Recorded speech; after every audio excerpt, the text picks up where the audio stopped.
Hey guys, welcome to today's edition in the course Editorial Analysis and Summary of the Hindu and the Indian Express, presented by me. I am Divya Rishidhir. This is 5th August 2018 edition. मेरे बारे में कुछ लिखा हुआ है और guys please go and check out this link. ये world का पहला कंस्ट्रक्टिव न्यूज़ चैनल है, तो प्लीज़ एक बार इसको जाके देखिए आपको कैसा लग रहा है ये. और उसके बाद ऑब्जेक्टिव है हमारा कि हम डिस्कस करें वो आर्टिकल्स यूपीएससी के, एसएससी के, गवर्नमेंट एग्ज़ाम्स के पर्सपेक्टिव से जो भी इम्पॉर्टेंट है.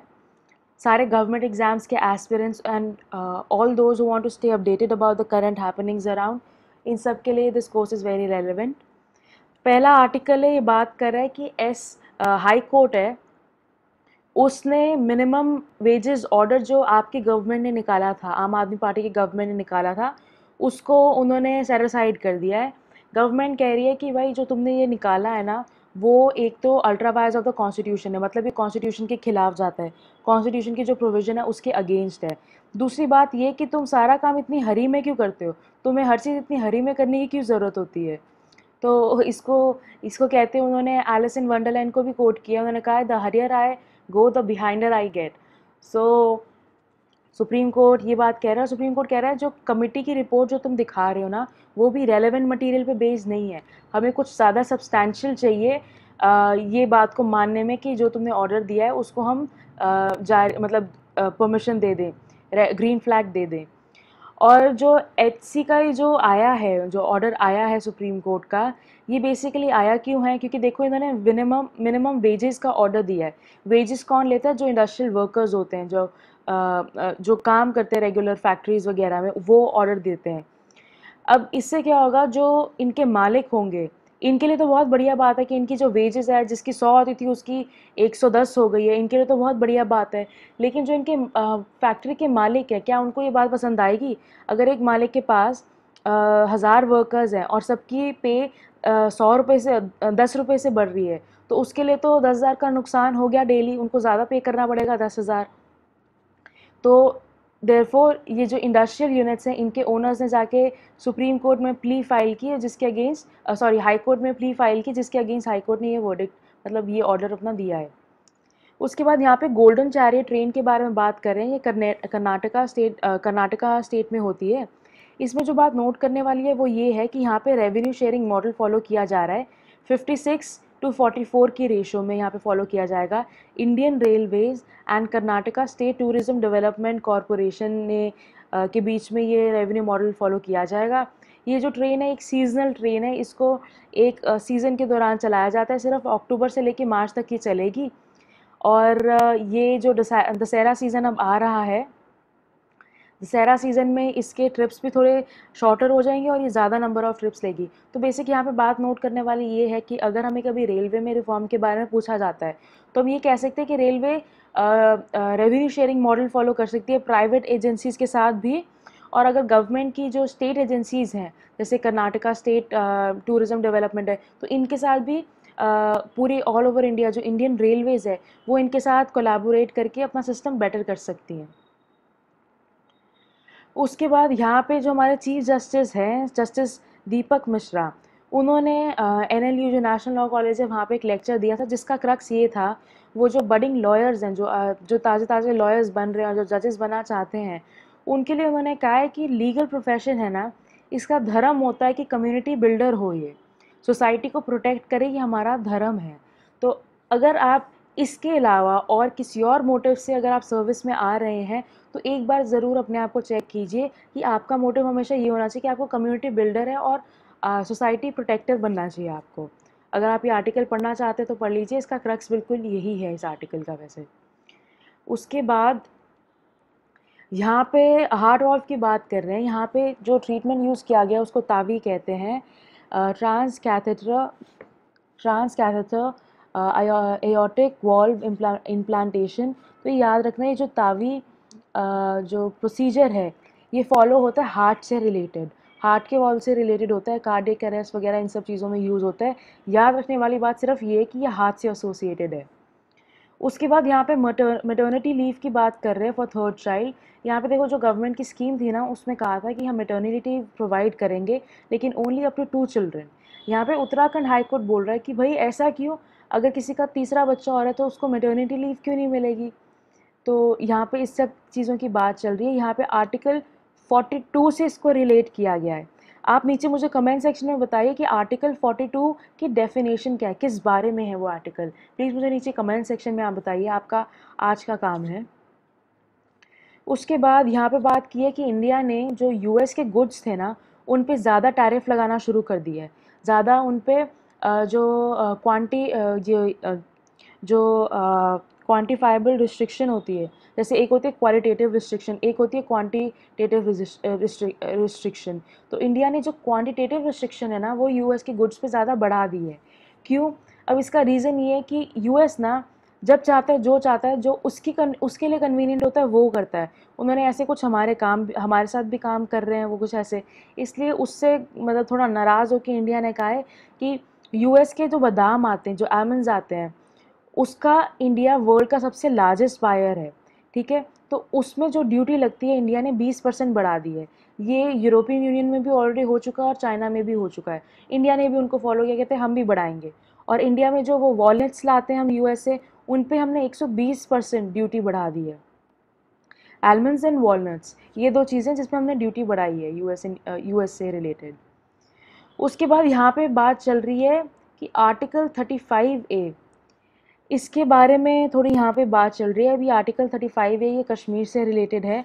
आपको ये बात याद रखनी है कि 35A इसका रिलेशन है, जो माइग्रेंट्स थे, जो स्टेट से माइग्रेट होके बाहर गए थे वो, और मतलब जो स्टेट में रेजिडेंट्स रह गए थे माइग्रेशन के बाद वो, और उनका स्पेशल राइट्स जो है, उनकी स्पेशल राइट्स टू प्रॉपर्टी है या गवर्नमेंट सर्विस है, जो भी है उससे रिलेटेड है ये आर्टिकल, ठीक है।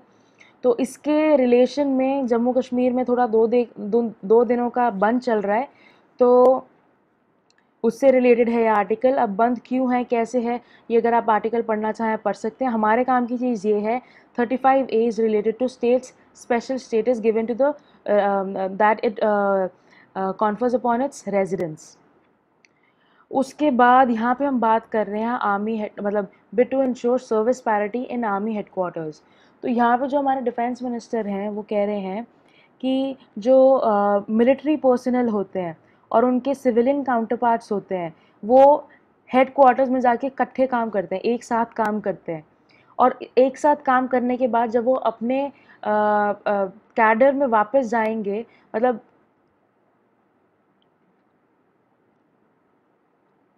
वो कहते हैं कि एक साथ काम करने के बाद उसके बाद कौन कौन सी जगह वापस जाएंगे, वो उनका पुराना कैडर ही होगा, उनको वहाँ पे ही जाना पड़ेगा, सेम डेजिग्नेशन वगैरह कुछ ऐसी बात चल रही है यहाँ पे। तो ये वाला आर्टिकल है ना, ये मैं आपको, जैसे मैंने थोड़ा हाईलाइट किया, आप इसको पढ़ सकते हैं।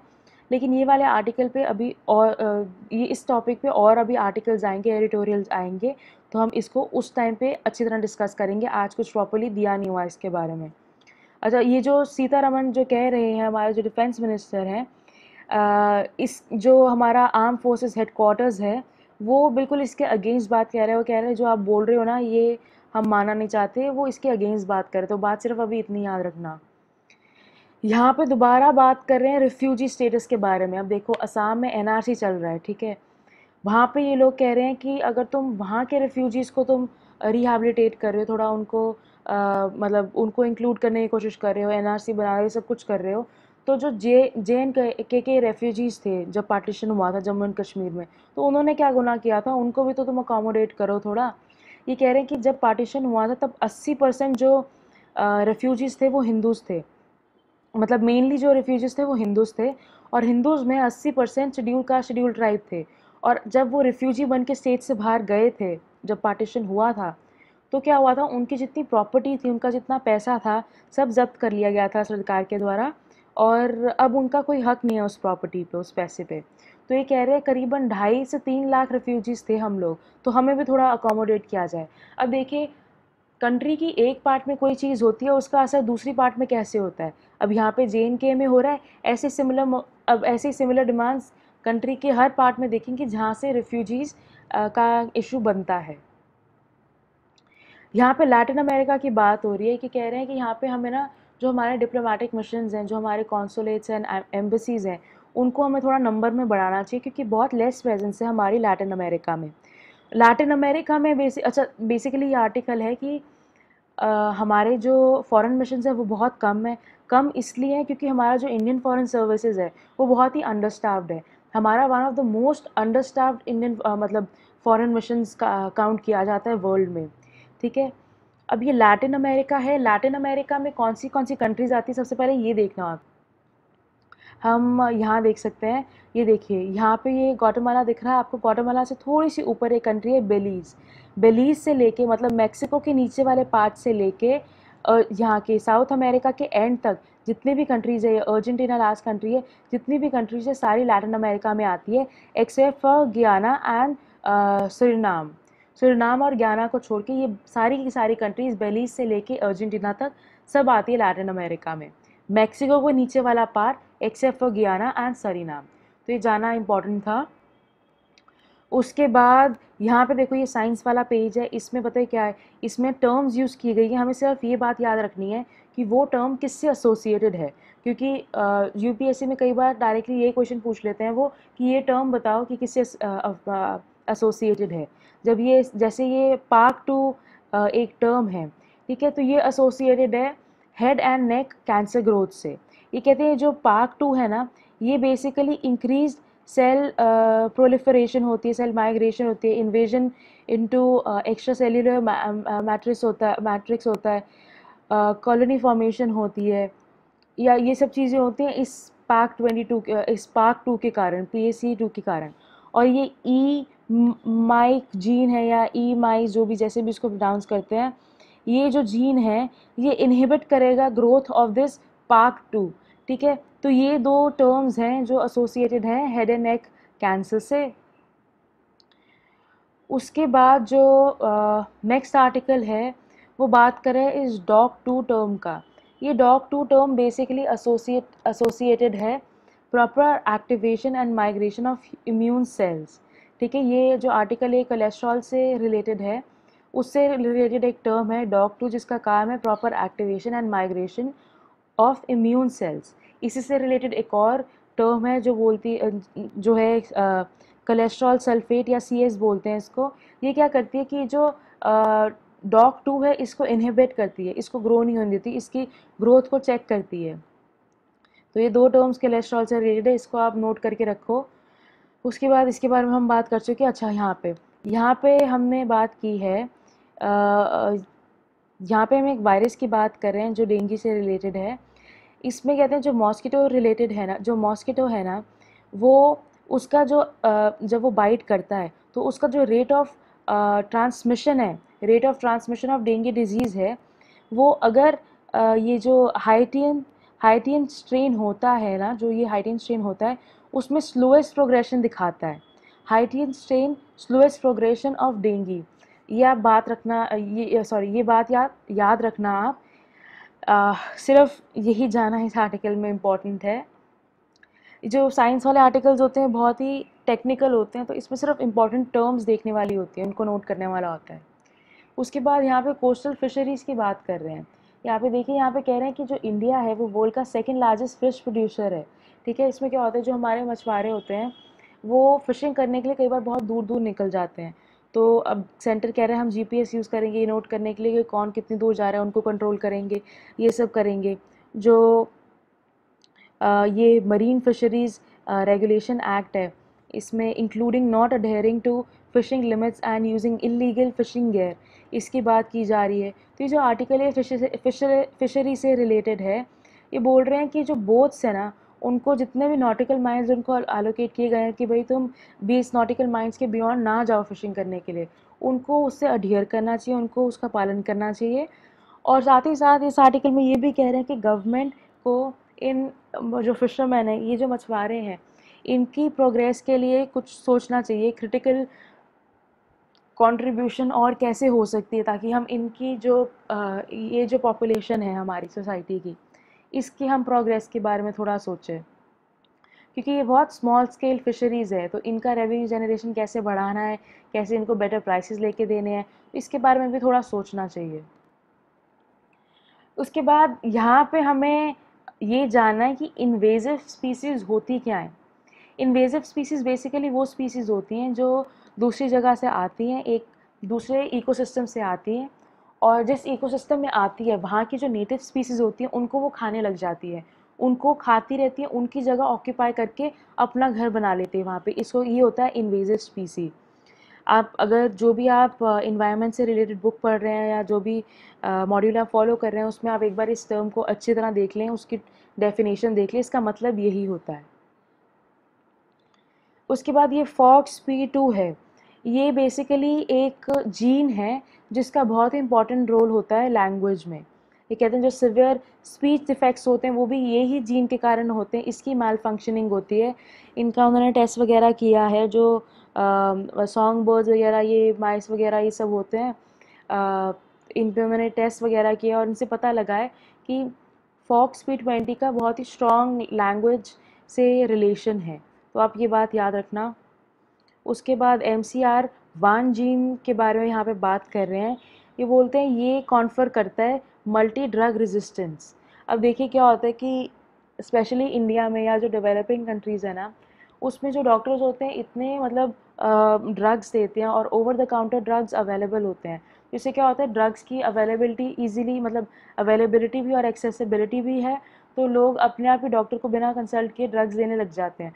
ओवर टाइम अगर लोग ज़्यादा लंबे समय तक ऐसे करते रहते हैं ना, तो एक ड्रग रेजिस्टेंस हो जाता है। मतलब कि अगर बहुत ही छोटा सा एग्जांपल देती हूँ, जैसे अगर सिर दर्द हो रहा है किसी का और कोई रोज़ 2-2 3-3 गोलियाँ खा रहा है सैरिडॉन की या क्रोसिन की, तो ओवर टाइम क्या होगा कि उतनी डोज, अगर 1 या 2 गोलियाँ वो खाते थे रोज़, 1 या 2 गोलियाँ थोड़े सालों बाद जाके उन पे असर करना बंद कर देगी। अब उन्हें 3 या 4 गोलियाँ चाहिए होंगी।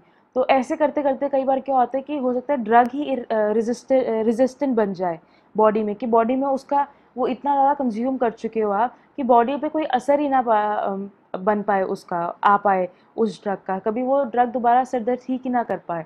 तो ऐसे कुछ काफ़ी सारी ऐसे डिज़ीज़ेज़ हैं जिसमें ये प्रॉब्लम देखने को मिलती है।